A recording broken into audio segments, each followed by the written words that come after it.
Antes de mais nada, muito bom dia a todos. Bom dia. Quero agradecer mais uma vez a presença, né, de todas as pessoas que estão aqui neste dia extremamente quente da cidade de Salvador, verão da Bahia, e a gente junto podendo pensar em Deus e a natureza do divino. A gente sempre pergunta quem de vocês está vindo aqui pela primeira vez, né? Vocês estão vindo. É incrível porque são devotos. A gente agradece a presença e, por favor, sejam muito bem-vindos. A gente começa cantando uma canção para que a gente possa tornar a nossa mente, o nosso coração, né, o nosso humor constrito para que a gente possa ouvir o conhecimento do divino. Né? Então a gente sempre, antes de começar a nossa aula, a gente canta para poder ajudar a entrar nesse humor.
Prabhupada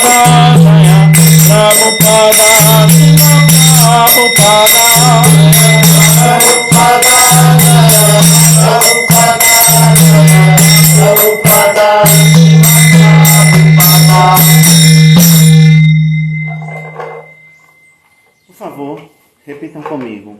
Om Namo Bhagavate Vasudevaya. Om Namo Bhagavate Vasudevaya. Om Namo Bhagavate Vasudevaya. Om Namo Bhagavate Vasudevaya.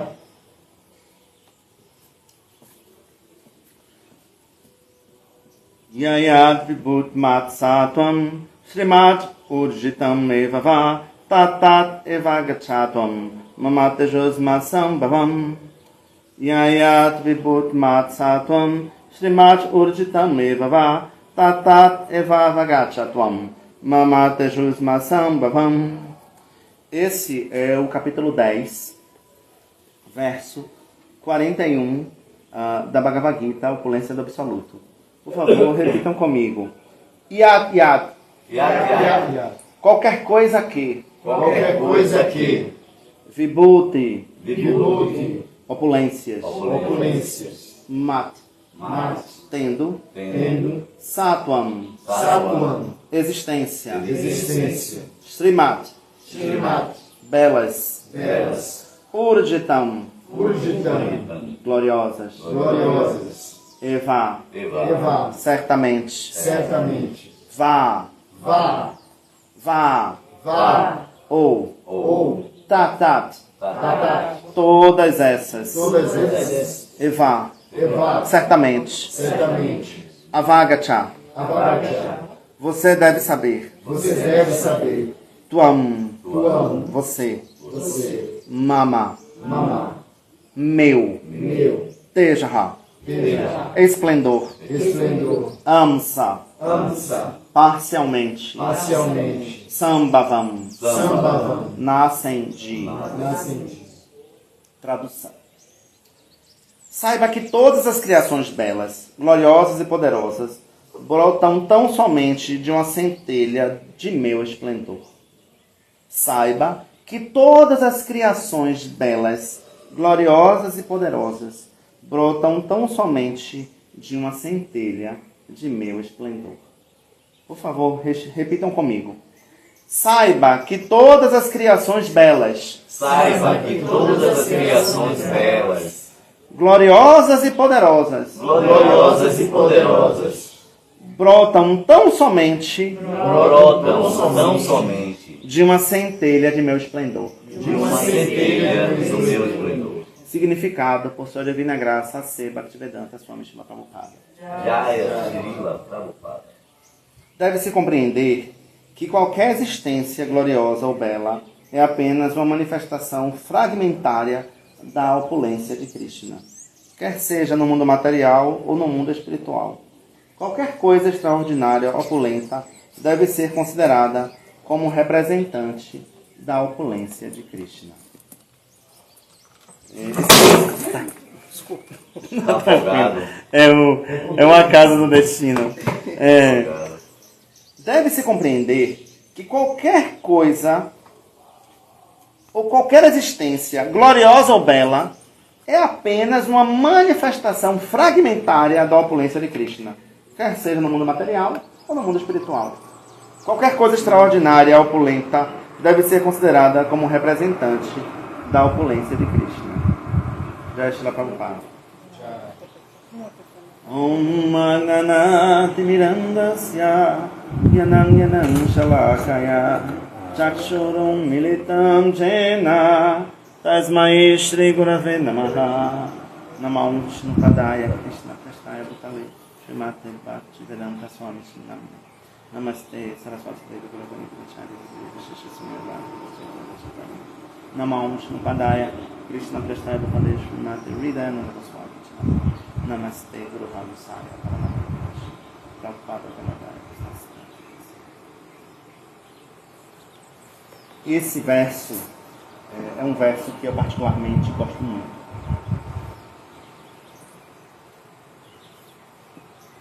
Para as pessoas que talvez não tenham familiaridade, né, com a Bhagavad Gita, este livro ele é o texto de um diálogo entre duas pessoas, Krishna, que é a pessoa suprema do divino, e Arjuna, que é o seu primo, o seu amigo, que está em uma situação difícil de vida. Ele está indo viver uma grande batalha, uma grande dificuldade, uma guerra com as pessoas que ele ama, as pessoas da família dele. E, em função dessa grande dificuldade, ele conversa com Krishna e ele pergunta coisas a Krishna, né? Para que Krishna motive ele, crie essa motivação para que ele realize o que ele está realizando, né? Para que ele compreenda as razões e os motivos pelo qual ele está fazendo o que ele está fazendo na vida dele, né? Nas circunstâncias que o destino se apresentou para ele. E muitas perguntas são feitas, muitas coisas são faladas, até que quando se chega finalmente no capítulo 10, Krishna fala sobre si mesmo. Então, nada mais é do que a própria pessoa do divino falando sobre a sua própria condição de opulência. Então ele está dizendo: quem é que eu sou? Eu sou o quê?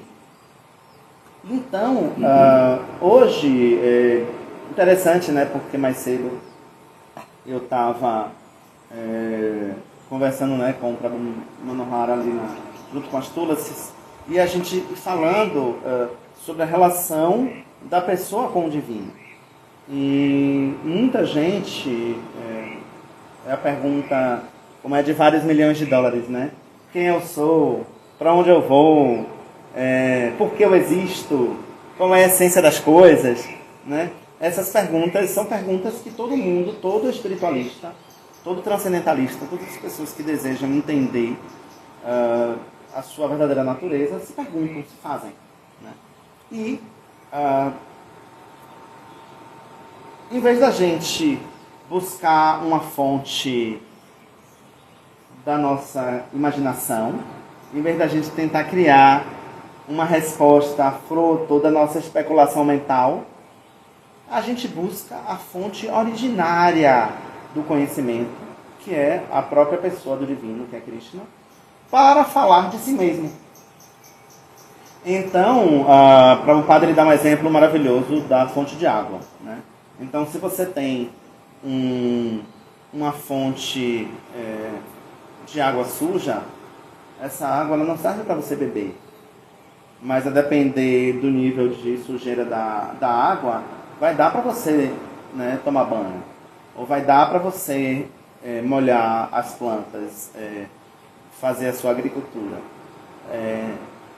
Se você tem uma outra fonte de água, que a água ela é totalmente pura, ela é totalmente perfeita, nesta fonte de água você consegue fazer qualquer coisa com essa água. Desde beber, até tomar banho, até molhar as plantas, você consegue. A fonte ela é pura em si, de modo que você pode fazer uso, né, infinito daquela fonte. Aquela fonte ela vai manifestar a verdadeira essência da sua natureza de água. A mesma coisa é o divino. O divino, nós desejamos muitas vezes especular, tentar entender, através da nossa indagação filosófica, né? Que Krishna também explica que também é possível alcançá-lo, mas que é muito mais difícil, porque você tende ao erro, mas ainda assim é possível, né? Com muita indagação filosófica você alcançar o divino. Mas melhor do que isso, a melhor forma de você alcançar o divino é você permitir ou confiar na fidedignidade ou na autenticidade da fonte divina do conhecimento. Então a própria fonte divina vai dizer quem é o quê. Então Krishna ele vai dizer: eu sou o quê? Eu sou o A. Por que o A? Porque é o que faz tudo nascer, o que faz tudo, né, é a fonte originária sonora. Então Krishna diz: eu sou dos montes, eu sou o quê? Das pessoas, eu sou quem? Do que, né, quem é que eu sou na existência? Então, eu estou em tudo, mas nem tudo está em mim. Ou melhor, fazer mal feito o seu próprio dever do que fazer o bem feito o dever do outro. Olha a instrução. Para que você sofrer por esse mundo material se você não é esse corpo? Aí ele começa a explicar de maneira didática. Né? Ele dialoga com o amigo dizendo, não, amigo, para que isso? Né? Por que você está sofrendo? Por que essa situação? Né? As coisas são outras. E aí ele vai falando de si. Ele vai dizendo quem ele é. Ele vai contando a sua verdadeira natureza do divino, a fonte essencial do divino. E até que ele chega. É interessante porque esse capítulo 10, ele tem 42 versos. E o verso que eu escolhi é o verso 41, ou seja, é o penúltimo verso do capítulo 10. Infelizmente, muitas vezes a nossa leitura, para que a gente possa ter uma visão completa, né, é necessário que a gente faça uma leitura em profundidade. Né? E como a maneira didática, como o Prabhupada nos instrui, que é verso a verso, cada degrau. Né? Então a gente primeiro sobe o primeiro degrau e compreende, depois sobe o segundo degrau e compreende. Então, para que você tenha uma visão do todo, é necessário que você faça uma leitura do todo para que você possa ter essa compreensão. O Rivayananda Maharaj, né, que também é discípulo direto de Prabhupada, ele pega essa mesma canção e ele nos dá, não a partir do verso, mas a partir da categoria que emerge dos versos. Então, uma metodologia, você estuda as partes para construir o todo, e aqui você estuda o todo para você poder entender as partes. Né? São metodologias distintas, mas que chegam até o mesmo objetivo, que é falar sobre o divino e a essência do divino. Neste capítulo, para que a gente compreenda, o parágrafo, ele é o verso 40, 41 e 42, que eu vou ler para vocês. Então, o 40 diz: não há fim para meus vastos poderes divinos, fustigador de adversários. Da vasta extensão do meu poder, dou somente um exemplo. Saiba que cada um dos seres que possui poder, beleza ou verdadeira excelência, brota de uma parte do meu esplendor. Contudo, então, que necessidade tens de aprender tanto, Arjuna? Com um simples e único fragmento de mim, sustento firmemente este universo inteiro. Então, Krishna está dizendo que, como tudo nasce dele, como ele é a essência e a origem de tudo, então, a natureza do esplendor, a natureza do belo e a natureza do divino são, em essência, um pequeno fragmento que faz com que tudo seja esplendoroso, tudo seja belo. Então, é como se a gente dissesse que você só é capaz de produzir o belo através do belo. Você só é capaz de produzir riqueza através de riqueza. Você só é capaz de produzir ou entender a natureza do esplendor com aquilo que é esplêndido. Então, Krishna, ele deixa claro de que a natureza esplendorosa é uma natureza do divino. A natureza do belo é também a natureza do divino. Né? E aí, algumas pessoas, filosoficamente, poderiam indagar: poxa, mas tem tanto belo que é belo materialmente, mas que não é tão belo moralmente, né? Algumas pessoas poderiam fazer essa indagação filosófica, né? Poxa, mas se o belo nasce de Deus, então por que esse belo também ele é carregado de, às vezes, imoralidade ou de dificuldades? Porque a natureza do belo está também contaminada com os modos da natureza material, né? Então, a natureza material também continua agindo o tempo todo em tudo que a gente está vivendo, em tudo que a gente está realizando.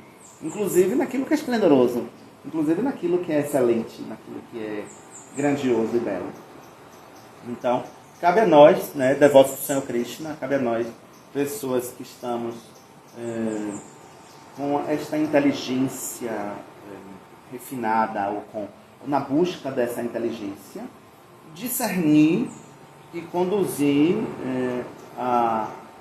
os nossos caminhos, entendendo que as nossas conquistas e o que a gente de alguma forma consegue realizar como grandioso, como esplendoroso, tem origem no divino, né? Tem origem em Cristo. Então a gente não, a gente sempre oferece a Krishna os frutos, né, da grandeza de nossas ações.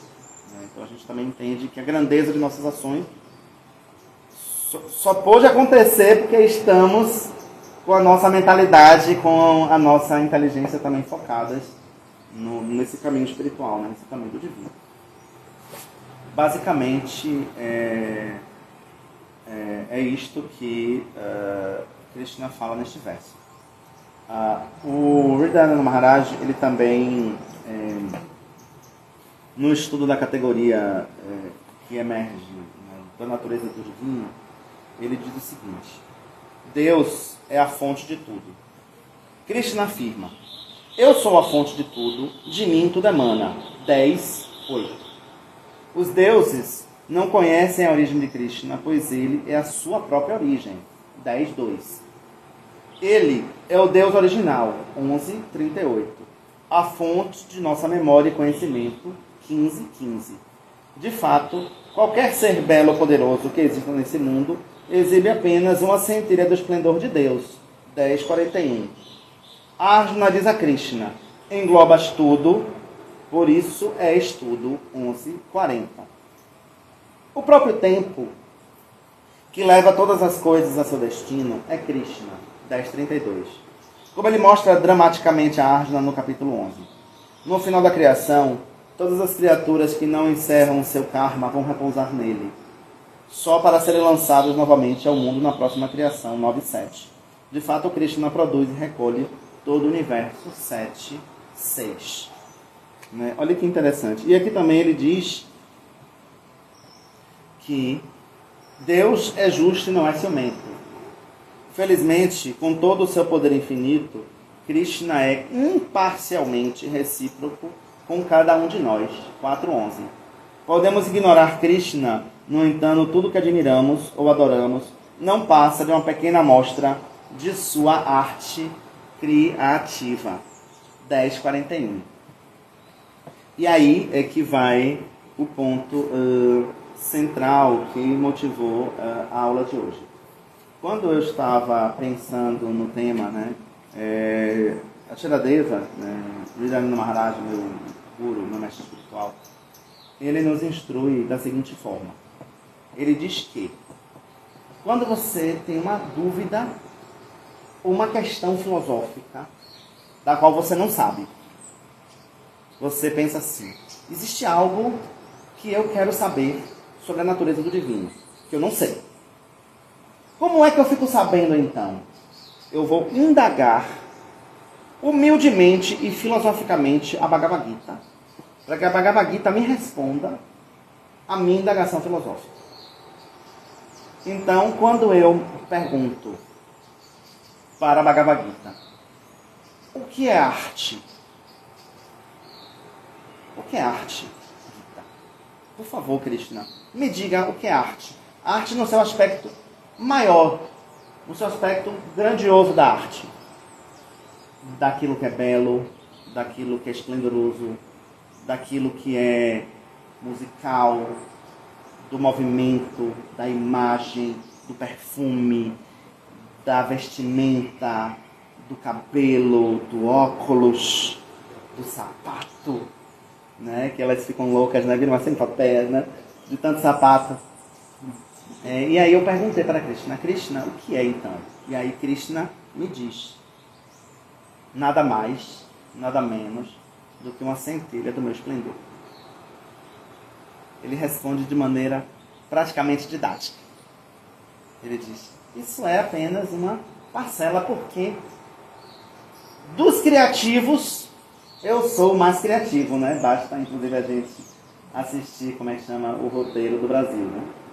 O roteiro do Brasil é suficiente para você saber o quanto Krishna é criativo.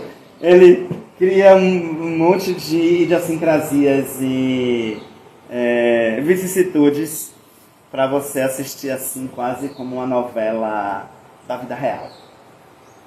Então, Krishna, nesse seu esplendor criativo, é a melhor forma da gente poder se inspirar e da gente poder beber a fonte de nossa produção criativa. Então, se a gente quer ser criativo, se a gente está querendo construir, né, criar, produzir coisas, a consciência de Krishna, né, a prática devocional, ela é essencial para que a gente possa manifestar mesmo, né, a nossa criatividade, a criatividade divina, né, o esplendor divino.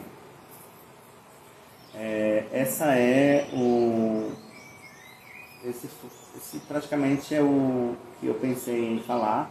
A gente tem bastante tempo, agora são 11h30. A gente pode dialogar, a gente pode abrir para o diálogo, para as perguntas ou para os comentários, por favor. Eu não quero também ficar aqui também só falando, gostaria que alguém, por favor. Seria, no caso, a ocorrência, um fragmento apenas dele, ele já demonstra toda a glória e a grandeza, né, do seu esplendor. No caso, assim, porque ele está sempre em expansão e é muito maior do que a gente pode imaginar, ou seja, cada vez que a gente conhece um pouco, um fragmento, significa que ele é praticamente, assim, esse conhecimento todo sobre ele é impossível, como a própria perfeição desse mundo. Isso, desse mundo. Pronto. Esse seu comentário é exatamente o que Krishna fala no verso posterior ao que eu li, que é o 42, que é o último verso do capítulo 10, que ele diz exatamente isso, né? Então, Arjuna, de tanto conhecimento aí, existe tanto a conhecer, para que você quer conhecer tudo? Não tem como, né? Ele diz assim no final, mas qual a necessidade, Arjuna, de todo esse conhecimento detalhado? Mas qual é a necessidade, Arjuna, de todo esse conhecimento detalhado? Ele pergunta, ele mesmo diz. Nenhuma. Com um só fragmento meu, eu penetro e suporto esse universo inteiro. Mas, no entanto, olha que interessante. É uma espécie assim de passatempo, uma espécie de condução, eu diria, irônica da vida, que é você, para viver, deseja conhecer as razões do seu viver, a não ser que você seja apenas um deixa a vida me levar, né? Tipo assim, o vento leva para cá, você vai, o vento leva para lá, você vai. Mas de uma forma geral, se você é um espiritualista, você é um transcendentalista, você vai indagar sobre o seu próprio caminho, né? É natural que você indague sobre o caminho, que você queira saber os motivos pelo qual você está fazendo as escolhas que você está. E neste processo, você quer conhecer o divino. Então você vai ler a Bhagavad Gita, você vai ouvir os seus mestres, você vai buscar o conhecimento do divino. E quanto mais você busca o conhecimento do divino, mais você sabe que existem infinitas possibilidades de conhecer o divino. Mas o próprio divino diz, venha me conhecer, mas saiba que você não vai me conhecer de maneira muito completa. Mas continue vindo me conhecer, venha e insista em querer me conhecer, mesmo que você só seja capaz de acessar uma parcela muito pequena. Por quê? Não por nenhum outro motivo, não. É porque eu sou tão grandioso, eu sou tão esplendoroso, o negócio é tão magnânimo, que só o que você vai conseguir realmente acessar é uma centelha. Não é por outra razão. Essa é a verdade. Então, é interessante porque Krishna, ele não engana você. O que eu gosto de Krishna é que ele, em nenhum momento, ele fica fazendo, como é que chama? Ele não faz jogo sujo, né? Ele está o tempo todo jogando limpo. Ele diz, a verdade é essa, a consequência é essa. Se você sabe isso, você vai agir dessa maneira. As consequências dessa ação são esse tipo de reação. O entendimento, o mundo funciona dessa maneira. Eu sou assim. As condições da existência são essas. Você pode até tentar fugir, mas você não conseguirá. Ah, mas então significa que eu estou aprisionado? Não. Existe uma solução. E a solução também eu já te dei. Que na verdade o que liberta você é a sua consciência. Então você está aqui amarrado nesse mundo material, você já sabe as consequências do mundo material, mas você vai conduzir de maneira inteligente, de maneira prática, por favor. E mesmo depois de estar já em condições transcendentais a esse condicionamento que está agora aqui dentro dessa atmosfera material, mesmo depois de estarmos na atmosfera espiritual, já em outro nível, mesmo as almas que não estão mais condicionadas, como nós, plataformas materiais, mesmo lá também o limite. Seja melhor, ela vai ter um entendimento um pouco maior do que aqui agora, mas mesmo assim ainda compreendo o que está dizendo, então. Não é porque você chegou lá agora em Vaikuntha, nos planos sem ansiedade, no mundo espiritual, no mundo da perfeição, ainda chegando lá, nós como entidades vivas, parcelas pequenas, desse todo, né? Sim. Lá também ficaremos com uma limitação desse É interessante, né? Porque Krishna, ele instrui de um jeito muito, eu vou dizer, respeitoso, no sentido que ele diz. Eu respeito e eu te dou o direito de fazer suas próprias escolhas. Então, a minha natureza é uma natureza que controla as estruturas. Então, Krishna, ele cria os mecanismos de existir. Mas a sua existência vai ser conduzida pela sua inteligência ou pela sua capacidade de discernir. É assim. Eu te dou a fome, da qual você não tem como fugir. Mas você é capaz de decidir o que você vai comer. Mas você não é capaz de decidir se você vai ter ou não fome. Essa decisão você não vai ter como ter. Você vai sentir fome. Aconteça o que acontecer, a fome vai se abater sobre você. Seja rico, seja pobre, seja gordo, seja magro, seja bondoso ou seja mais malvado de todos. A fome vai se abater igual. Mas você é capaz de decidir se você vai comer uma carne ou não comerá esta carne. Você consegue me compreender? E mesmo pleno de conhecimento, como ele disse que são Sati e Ananda, pleno de conhecimento, bem-aventurança, pleno de conhecimento, bem-aventurança e eternidade, mesmo sendo pleno, essa plenitude toda, em relação ao Criador, tem seus limites. Nós somos plenos de conhecimento porque um mundo, assim, universos e multiversos e universos, não é? Inclusive paralelos, né? Mas ainda assim, em relação a ele, que está sempre em expansão, não é nunca acabado, não é algo acabado, assim, você já sabe. Olha que interessante ele diz aqui. Ó. Acharadeva, ele explica que entre os versos 19 e 38, ele chama de versos identidade. Então, assim como nós temos uma identidade, que é uma identidade própria da nossa natureza, o divino também tem uma identidade própria da natureza dele. Então, ele diz assim o seguinte: após os versos de identidade, que vai do capítulo 10, entre o 19 ao 38, Krishna outra vez completa o quadro ao dizer que ele é a bija, ou seja, ele é a semente, a principal causa, ou princípio ou origem de todos os seres vivos. Ele fala isso no 10:39.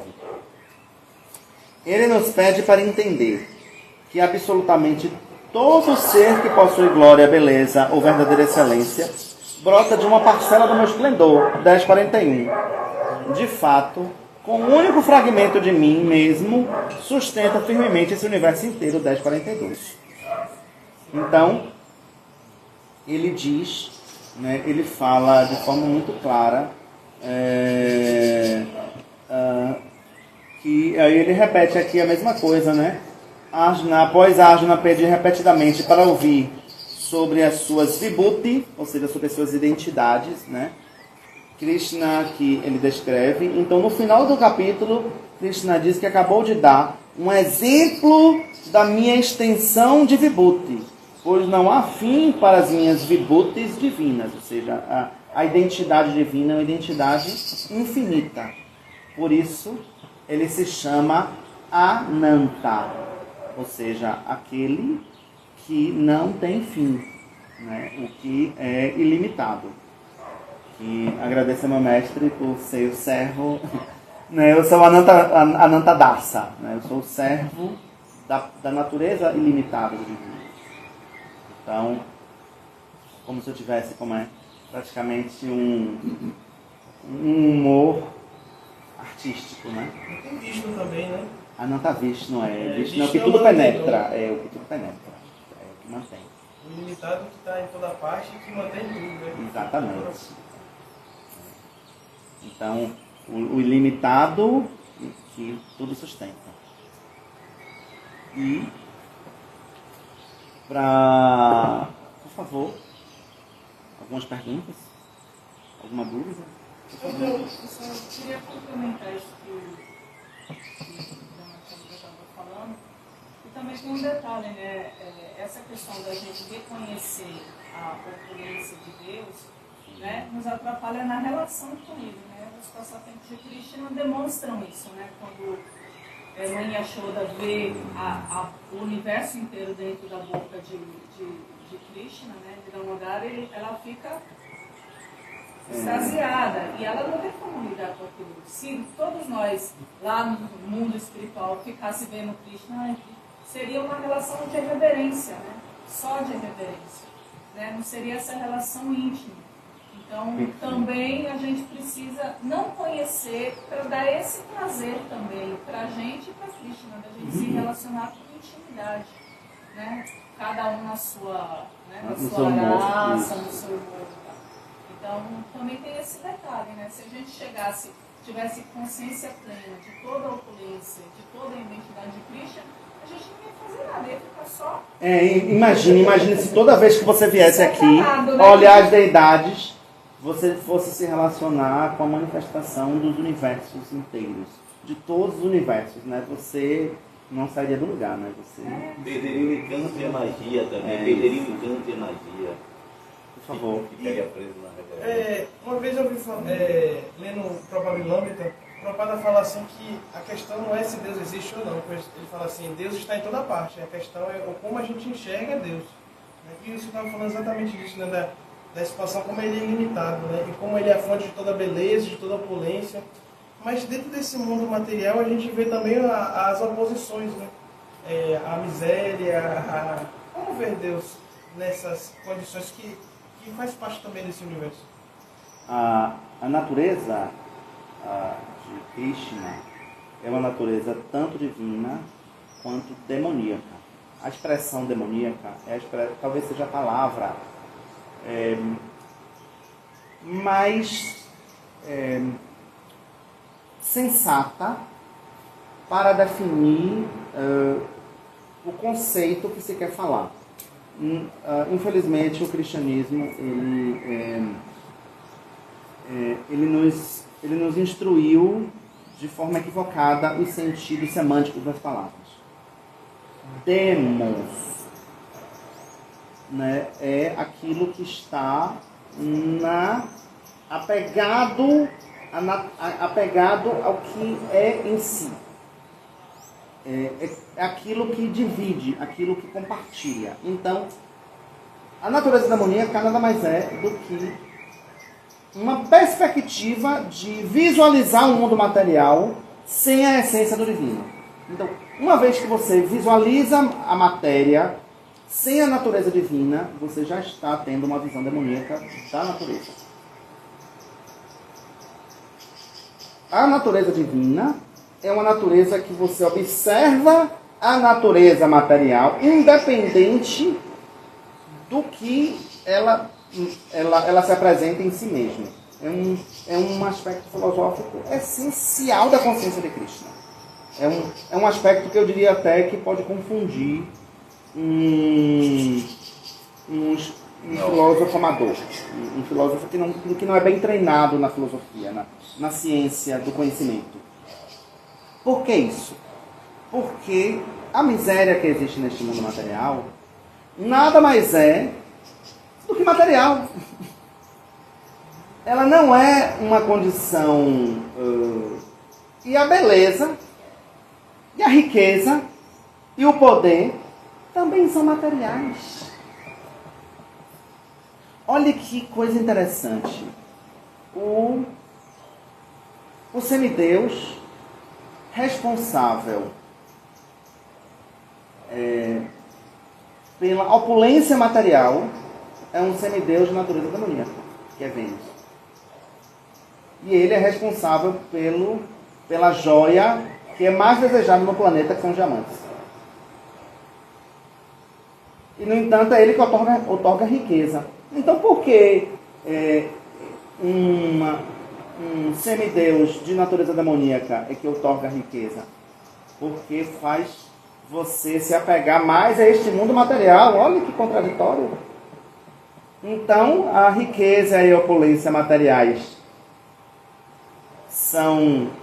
é algo que manifesta esta contradição do divino? Sim. Mas não é exatamente, talvez a palavra não seja contradição. Manifesta a natureza dual material, que é a própria natureza material. A natureza material, ela é em si dual. Ela é em si... por quê? E paradoxal. É paradoxal. E idiosincrática.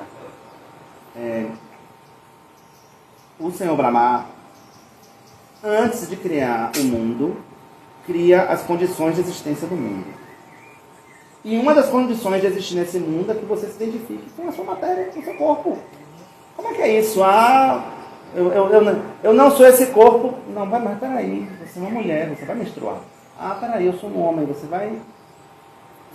certas partes do seu corpo vão crescer pelo. Eu não quero ser isso. Então tem como? Tem. Pode, até que momento, até que limite eu posso mudar meu corpo, até esse limite. Então vou mudar ele até o limite da minha identidade.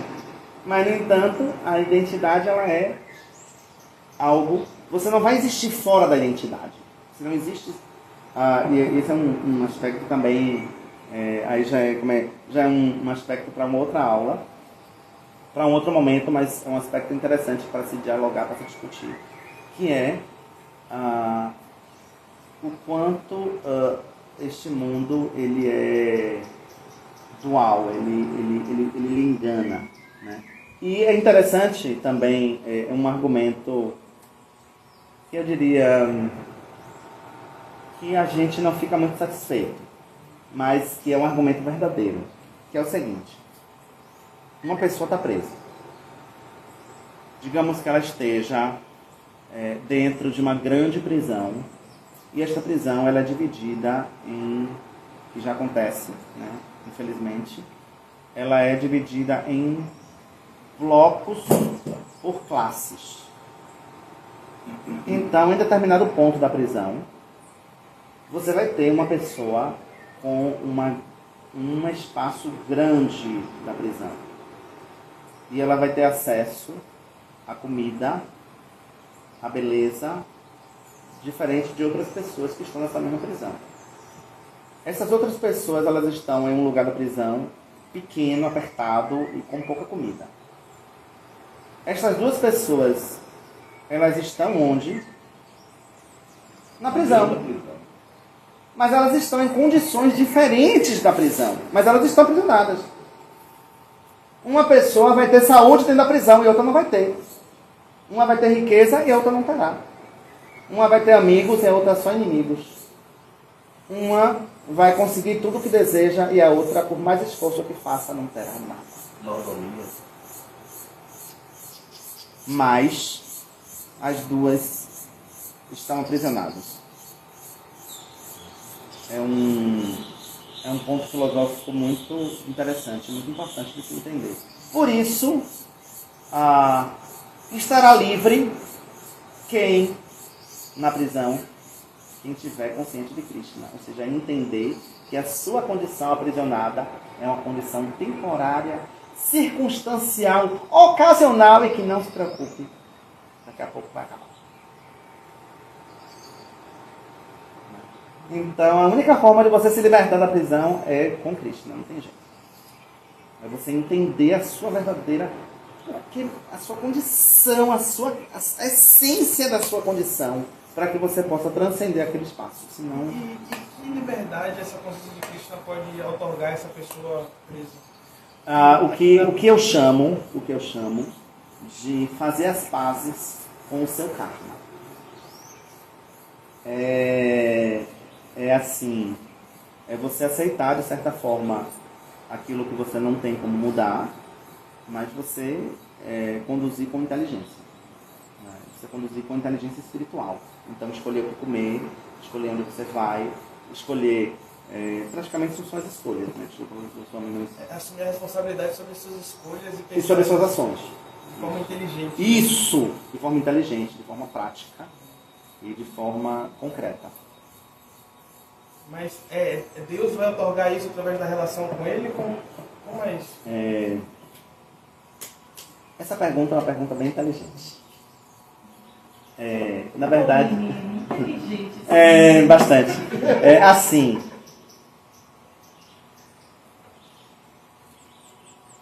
O próprio Krishna, ele diz que eu darei a inteligência para que você possa chegar até mim. Krishna, ele outorga, como é que eu digo? Krishna, ele está acima dos modos da natureza material. Ele controla os modos da natureza material. Mas, no entanto, nós estamos submetidos a estes modos.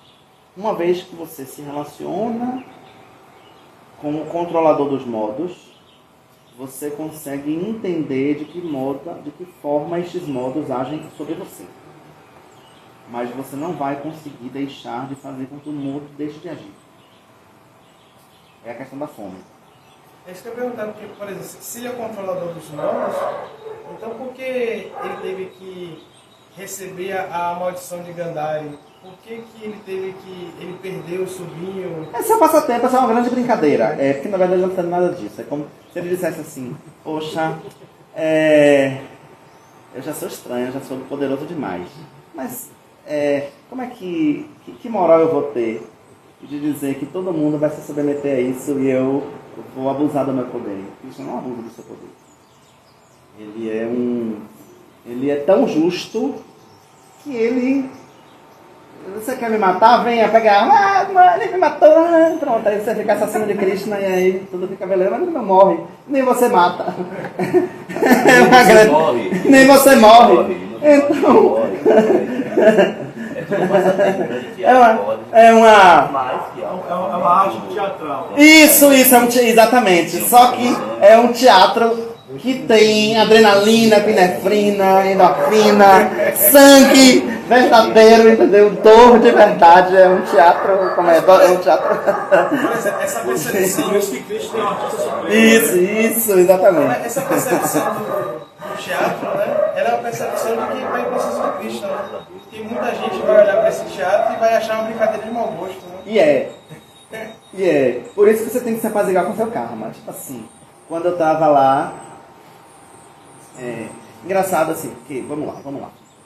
A gente, às vezes, a gente brinca, né? A gente leva no bom humor, mas é importante a gente, como é que chama? Tratar de forma bem-humorada certas situações. Mas, por exemplo, uma pessoa depressiva, uma pessoa que está em sofrimento,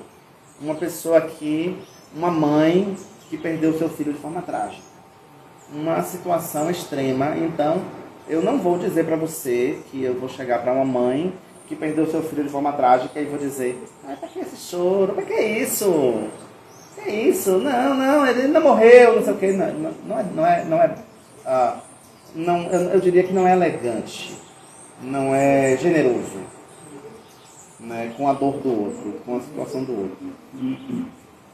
Mas uma mãe em consciência de Krishna que perde o seu filho de forma trágica vai compreender que a dor e o luto que ela está vivendo é parte do seu processo kármico. Ela não vai se enganar em relação a isso. Ela não vai desenvolver uma apatia em relação a isso. Mas a dor que ela vai sentir, o luto que ela vai viver é verdadeiro, não é falso. Ela não vai deixar de se submeter ao modo da natureza como vai agir sobre ela. Ela vai realmente sentir, de verdade, a dor, o luto. Vai ser algo, mas, no entanto, ela vai entender isso como um processo divino de ação, de atividade, de atitude. Ela não vai se confundir. Mas, no entanto, uma pessoa que não tiver, e aí responde a pergunta que você fez. Como é que ele vai otorgar isso? É a sua inteligência que vai ser capaz de compreender. Por exemplo, eu vivi uma questão profissional em que eu lidei com uma pessoa com síndrome de pequeno poder. Uma pessoa com questões, né? Se eu não fosse uma pessoa com a inteligência que eu tenho, a compreensão que eu tenho, eu sabia que era só uma questão de tempo. Espere que vai acabar. O que aconteceu? O poder acabou. Acabou e a pessoa também está em outro lugar, não está nem mais lá. Entende? Outra pessoa que não fosse talvez espiritualista, se identificasse, fosse criar uma guerra, fosse criar uma situação, eu entendi o processo. Eu compreendi e me antecipei. É fácil? Não. Mas é possível. Né? É interessante que, originalmente, o tema da aula foi, como é que chama? Arte divina, e acabou sendo, como é que chama? Livre escolha, né? Livre arbítrio, por favor. Exatamente essa questão que você levantou, né, de mostrar, né, de ser do controle em si e ao mesmo tempo descontrole. Isso. Né, desse caminho. Aí eu faço essa observação quando ela trouxe Damodara, quando ela trouxe a mãe Yashoda, né, que Krishna faz aquela empaladinha, ele não admite, né, o erro que ele tinha cometido. Aí quando ele abre a boca, que mãe Yashoda vê todo o universo, aí ao mesmo tempo, daqui a pouco todo esquece. Né, tudo vai. Ninguém mais está lembrando, né, de que mãe Yashoda viu todo o universo. Então, assim, aí eu fiz uma reflexão, né, com a sua explanação aí, que essa lembrança e esse esquecimento, né, o tempo todo, né, ser condicionado, exatamente para mostrar essa evolução, né? Você enxerga, você esquece, você caminha e você vai, para não ficar naquela situação Deus, né, Exato. Aí também é para uma outra aula. As pessoas, elas se relacionam com Deus de diferentes formas, de diferentes maneiras. Inclusive eu fiquei brincando, né? Existe também o assassino de Deus, né? Porque se Krishna está realizando um passatempo em que ele precisa ser morto, ele vai ter que ter um assassino. né? Então, se Krishna ele vai estar num passatempo em que ele vai matar alguém, também vai ter alguém que vai cometer uma atitude, uma ação, para que seja digno de ser morto por Krishna. Então, se ele também não tiver... Krishna não vai simplesmente chegar e jogar a chakra dele numa pessoa que não tomar uma atitude digna de ser assassinado, né? Então... Até para ser morto por Deus tem que ser digno. Exatamente, você tem que ter feito uma coisa muito séria, né? Então, para poder assumir esse lugar, para poder assumir esse papel. E aí, né, diante do comentário de Surabhi, que é exatamente a arte divina é uma arte de ilusão, mas é uma ilusão verdadeira, é uma verdadeira ilusão. Ela não é falsa, ela é só temporária. Aquela velha coisa. Se eu pego uma faca e corto, vai sangrar e vai doer. Não adianta você dizer que não vai. Entendeu? Jogar esse martelo, não tá doendo, não adianta. Não adianta, vai doer. E vai doer de verdade. Né? Mas, no entanto, e aí também, a pessoa pode até, através, sei lá, de um poder iógico, de um exercício místico, se lascar toda, se cortar toda e não sentir dor. Mas isso é uma exceção. Não estou falando disso. Estou falando daquilo que é real, né? De nossas vidas. Eu queria também saber se não tem nenhuma questão na internet. Não tem perguntas aqui. Gente, estamos chegando agora meio-dia. Eu quero agradecer. Vamos cantar um pouco, Santa Renata. Eu quero agradecer mais uma vez a chance, a oportunidade de sentar aqui, poder falar da arte do divino e de Krishna diante do seu esplendor e de sua beleza. Agradecer profundamente ao Senhor Hridayananda Maharaj a lucidez e a capacidade para poder sentar e falar, e a Vyasadeva, como sempre, a licença e o respeito de poder sentar em sua Vyasa Samadhi e falar o conhecimento sobre o divino.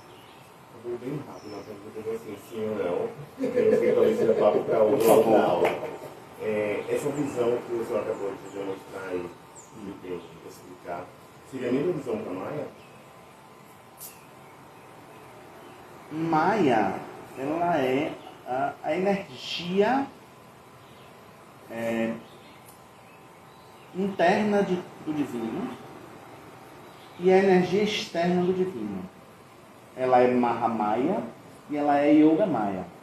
Ela é a energia que confunde tudo de maneira, eu vou dizer, demoníaca, e também a energia que confunde tudo de maneira divina. Ela é em si a própria dualidade, ela é como se fosse a manifestação da essência da dualidade, né? Como se ela fosse em si mesma duas. Então seria a mesma visão que o senhor acabou de demonstrar com a natureza. Isso. Só que a natureza material aí já é uma outra coisa. Maya, ela é um conceito, eu vou dizer macro, para a ilusão. Ela é a pessoa, assim como a natureza do divino, né? Tudo é espiritual, a dualidade também tinha que ser uma pessoa, né? O equívoco, a ilusão também tinha que ser uma pessoa. E nada melhor do que Maya para que realizasse essa ação, essa atividade.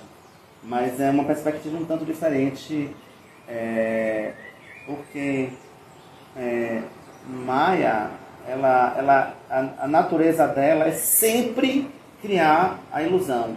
Mas ela não está criando a ilusão, tipo, agora que você está bem, eu vou iludir você. Ela não age assim. Ela age constantemente, ela é como é que eu digo, incansável. Ela é ininterrupta. Contínuo, moto contínuo. Ela é moto contínuo. Ela é moto contínuo, exatamente. Ela não dorme. É isso. Para fazer só um Por comentário. favor. Então, outro dia eu estava estudando, ele compartilhou o estudo comigo, que foi a tradução da palavra Rakshasa, né? Que Rakta é proteção. E o Rakshasa é aquele que se autoprotege, o protetor de si mesmo. Então, está em natureza demoníaca, está em natureza imersa em Maia, aquele que acredita que é o protetor de si mesmo. Quando a gente compreende que quem protege tudo, quem mantém tudo é o divino, aí estamos imunes. Isso, gostei disso. E Rakshasa é como eles denominam aqueles que comem carne humana, né? Que são os comedores de carne, né? Isso. Eles são os protetores de si mesmo. Não é uma raça, né? É uma mentalidade. Né? Isso, exatamente. Gente, mais uma vez, Isso eu agradecer. entendi, como você falou aí. Quando tinham 2 cidadãos presos, né, numa cadeia. Isso. Um olha para cima, na grade, vê avião, vê estrela, vê passarinho voando. O outro olha para baixo, vê rato, barato, boca de água. E outra coisa, eles nunca vão entender o divino, porque a gente é criatura, e ele é o Criador. Eu acho que eu entendi dessa lição. Isso. E que esta condição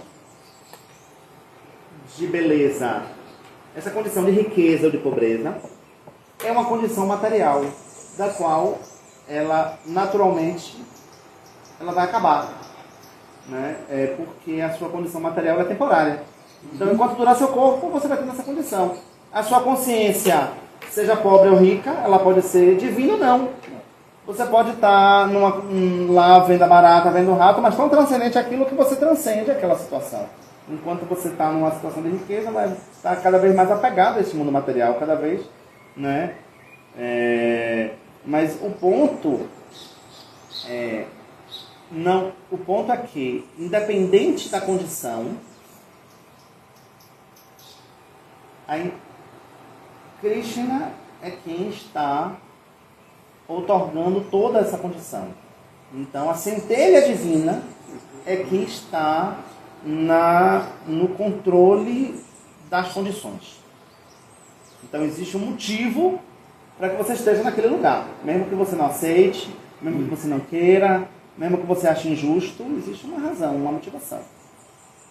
Né? E aí são as consequências. Aí são, como é que chama? Chamado Credit Karma. Isso, exatamente. Mas o melhor, em vez de você se apegar ao Credit Karma, é você se apaziguar quanto é o seu limite de karma. Eu sou dessa opinião.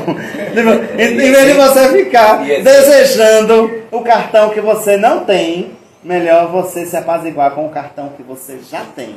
O cartão que você pode vir a ter. Eu sou dessa opinião. Como é? Sansara Clube. Né? Isso, Sansara, gosto. E é sempre bom pagar a conta toda desse cartão, não ficar pagando. Isso, melhor pagar logo tudo. Né? Para não ficar devendo nada a Krishna. Gente, muito obrigado. Eu realmente agradeço demais a presença de todos. Haribol.